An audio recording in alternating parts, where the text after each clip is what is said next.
Good day, everyone. I am Daniela Estrabala, a Bachelor of Secondary Education major in English student from RGT Castro Colleges. For today's discussion, I will be talking about Harlow'S taxonomy of objectives in the psychomotor domain. This lesson is shown in two figures, Figure 1 and Figure 2. Let's start with Figure 1. As you can see, it is a pyramid that shows the hierarchy of movement skills. The levels begin with the simplest at the bottom and progress upward to the most complex at the top. So at the very bottom are reflect movement.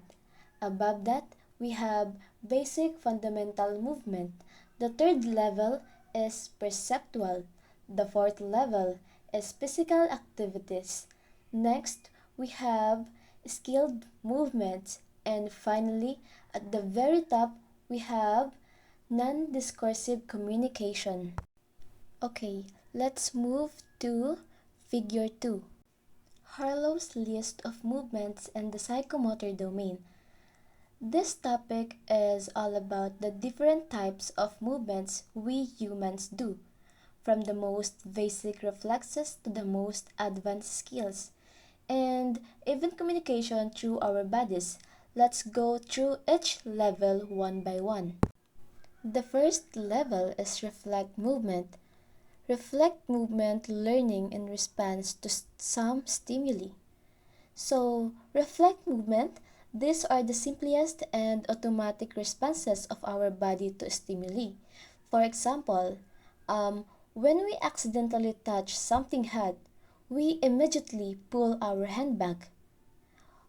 And another example are flexion, extension, stretching, and even postural adjustment to keep balance. Because reflect movement, we don't think about this action. Our body just react. Okay, the next one is basic fundamental movement. Inherent movement patterns which are formed by combining of reflect. So, basic fundamental movements are the simple actions we learn as children that come from combining reflexes. So, they are the foundation of all other physical activities. Example are running, jumping, pushing, pulling, and catching. These movements are very important because without them, we cannot perform more complex skills like sport or dancing. Okay, the third level, perceptual abilities. Perceptual abilities refers to the interpretation of various stimuli that enable one to make adjustment to the environment, meaning using our senses to guide our movements. It's how our eyes, ears, and body awareness help us move correctly. For example, when we see a ball coming, we move our hand to catch it. Or when we hear a whistle, we stop running in a game. So, perceptual abilities, this show that movement is not only physical but also depends on how we sense and interpret things around us. Fourth level is physical activities. Physical activities, these are movements that need strength, endurance, energy, and agility. Their main purpose is to make our body healthy and efficient.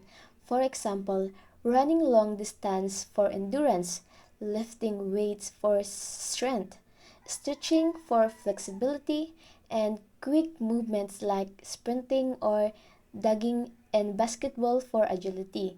So, these activities are important because they build stamina, power, and coordination which we need in daily life and sport.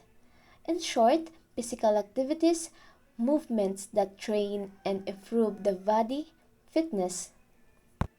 Okay, now let's move to the fifth level is skilled movement.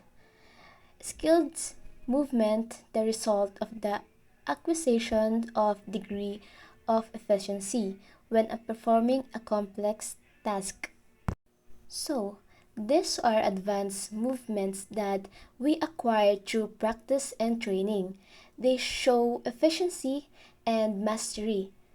Skilled movements are seen in sport, recreation, and dance, like shooting a basketball, swimming, or performing a dance routine. This movement takes time and dedication to perfect. And finally, at the very top, we have non-discursive communication. Non-discursive communication is communication through bodily movements ranging from posture to gesture. So, this is when we communicate through body language, gesture, facial expressions, or even creative movements like dancing and acting in a play. For example, a dancer expresses emotion through choreography, or an actor shows feelings through gesture on a stage. So, here the body becomes a tool for communication without using a word. To sum up, Harlow's list of movements show us that human movement develops step by step, from reflexes to fundamental skills, to perception, to physical strength, to refined skills, and finally to expressive communication.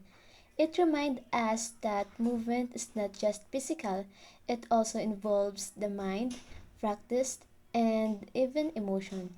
That ends my discussion. Thank you, and I hope you learned something new about the psychomotor domain. Again, I am Daniela Estrabella.